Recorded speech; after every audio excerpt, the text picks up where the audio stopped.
C'est une véritable question que de se demander ce qu'est un projet. Je vais vous donner ma propre définition qui est très simple à comprendre. En fait, un projet, c'est partir d'un point A, c'est-à-dire un besoin ou un problème qu'on a constaté et que l'on souhaite résoudre, pour aller vers un point B, qui sera la solution à ce besoin ou cette problématique. Et entre le point A et le point B, on va passer par une succession d'étapes jusqu'à obtenir la solution. C'est ça un projet, c'est-à-dire toutes les étapes par lesquelles je vais passer et qui vont me permettre d'obtenir la solution à mon problème. On va découper un projet en deux grandes phases. Tout d'abord, l'avant-projet. On va comprendre notre problème, ses causes, ses conséquences, les bénéfices obtenus si on le résout, et on va préparer un plan d'action pour trouver la solution. Ensuite, il y a la gestion de projet.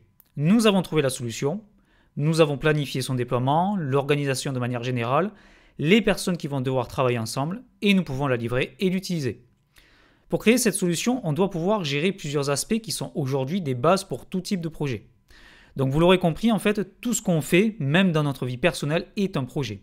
Si je souhaite acheter une voiture, c'est un projet. C'est la solution à mon besoin, à mon problème. Mais attention, tout le monde n'a pas la même expression du besoin. Je n'ai pas besoin d'une voiture, j'ai besoin de me déplacer loin, rapidement, tout en restant autonome. Mais si par exemple j'ai besoin de me déplacer peut-être qu'une seule fois par semaine, il serait peut-être plus intéressant de choisir une solution différente, comme un vélo ou bien un abonnement au transport en commun. Alors que si je dois me déplacer tous les jours pour aller au travail et qu'en plus je dois pouvoir me déplacer pour aller faire mes courses, il serait plus intéressant d'acheter une voiture. Et si je souhaite également pouvoir m'en servir pour transporter plusieurs personnes et que je compte avoir une famille, alors je vais prendre un grand modèle plutôt qu'un petit modèle. C'est ça que vous devez retenir principalement dans ce podcast. C'est qu'un projet, c'est de répondre à un besoin, à un problème qui est exprimé, et que pour optimiser ses chances de réussite, il faut toujours partir de ce besoin ou de ce problème. Toujours garder en tête qu'il peut y avoir une multitude de solutions pour répondre à un besoin, à un problème bien spécifique, mais qu'il faut choisir toujours la solution qui répond à mon problème, selon mon contexte et pas forcément celle qui contient le plus de fonctionnalités. Quand on démarre un projet, pour bien le contextualiser, savoir vers quelle direction on se dirige, on utilise un outil très basique qui s'appelle le triangle d'or. Tout projet possède 3 caractéristiques ou 3 contraintes qu'il faut savoir hiérarchiser par degré d'importance pour notre projet. Donc premièrement, dans ce triangle d'or, il y a la qualité, c'est-à-dire tout simplement l'efficacité de ma solution. Et quel va être le bénéfice que je vais pouvoir en retirer? Lorsqu'on parle de solution, on parle aussi de produit. Est-ce que je vais avoir besoin d'un produit qui répond parfaitement à quelque chose de très spécifique? Ou bien c'est un besoin très basique où il ne faudra pas forcément avoir une solution faite sur mesure. Deuxième point de ce triangle, ce sont les délais qui sont impartis. Quelle est la date maximum que l'on s'accorde pour réaliser le projet?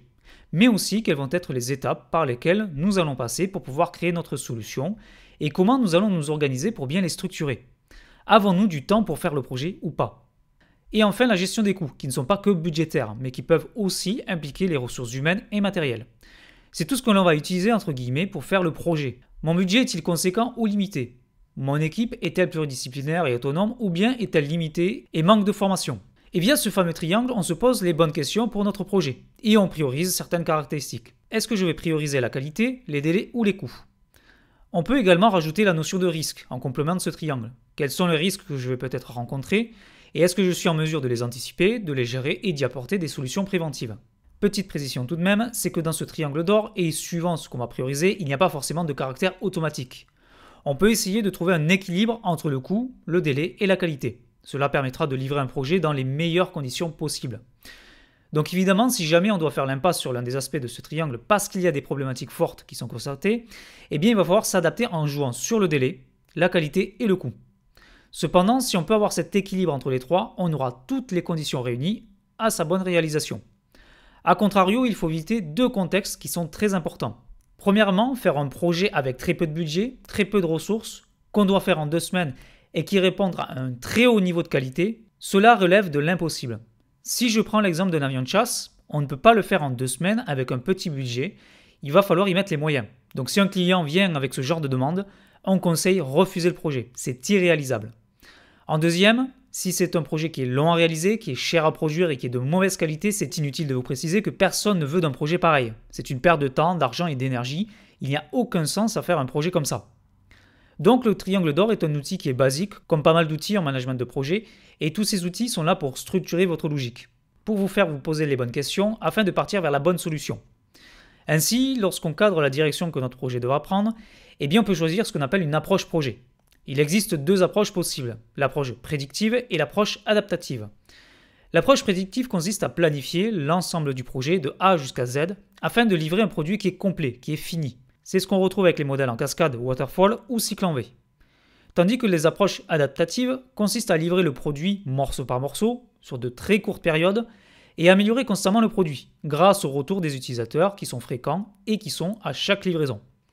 C'est ce qu'on propose en Agile et tous ces frameworks comme Scrum ou Extreme Programming. On peut également appliquer une troisième approche, l'approche hybride, mêlant le prédictif et l'adaptatif. Une phase de développement de 6 mois à 1 an pour créer une solution basique avec les fonctionnalités essentielles, puis ensuite une phase d'amélioration continue qui permet de rajouter des fonctionnalités peut être parfaitement mise en place. La question qui se pose est comment choisir la bonne approche ? Eh bien en fait il n'y a pas de réponse toute faite. Comme je viens de vous l'expliquer, cela dépendra de votre projet, de votre environnement, des compétences de votre équipe, du besoin de votre client et du produit à réaliser. Pour choisir la bonne approche, il est important de prendre en compte les caractéristiques spécifiques du projet. N'oubliez pas que quand on fait un projet, on fait surtout un produit, une solution. Si le besoin du client est parfaitement exprimé et que la solution doit être finalisée pour être utilisée, une approche prédictive sera plus pertinente.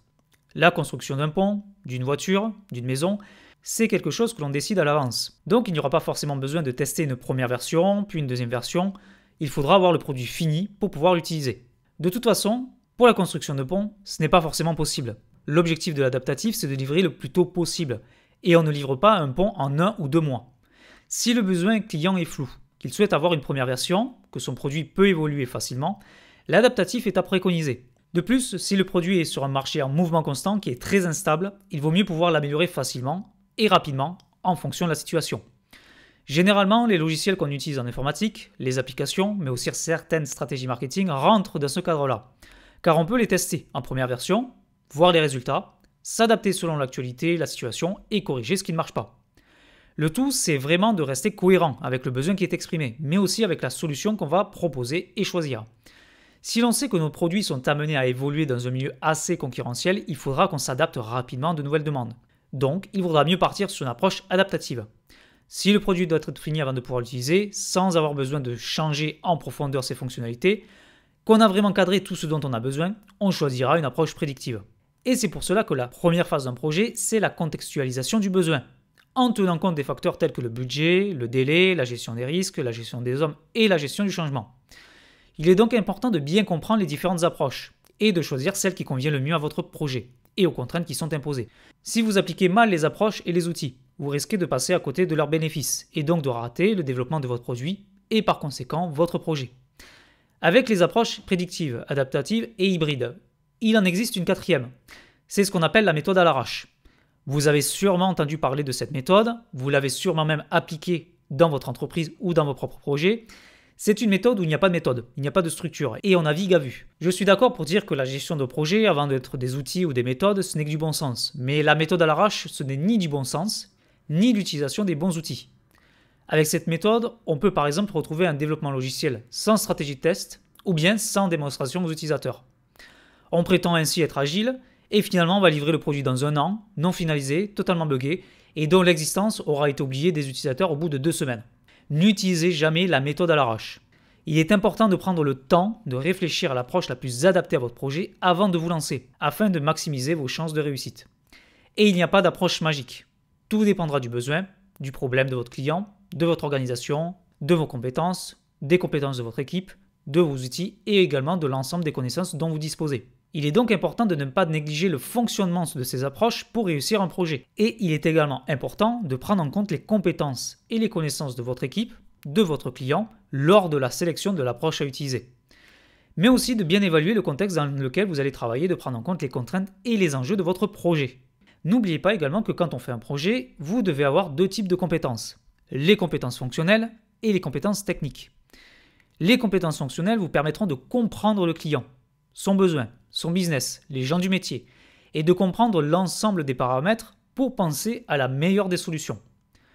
Les compétences techniques vont vous permettre de créer et de sélectionner la meilleure des solutions. Les compétences fonctionnelles vont vous permettre de réfléchir, alors que les compétences techniques vont vous permettre de réaliser et d'agir. Elles sont nécessaires à la mise en place d'un projet et à son succès. Merci d'avoir écouté ce podcast. N'hésitez pas à aimer, partager, selon le support sur lequel vous l'écoutez, et on se retrouve très vite avec un autre sujet. En attendant, je vous souhaite bonne chance pour vos projets.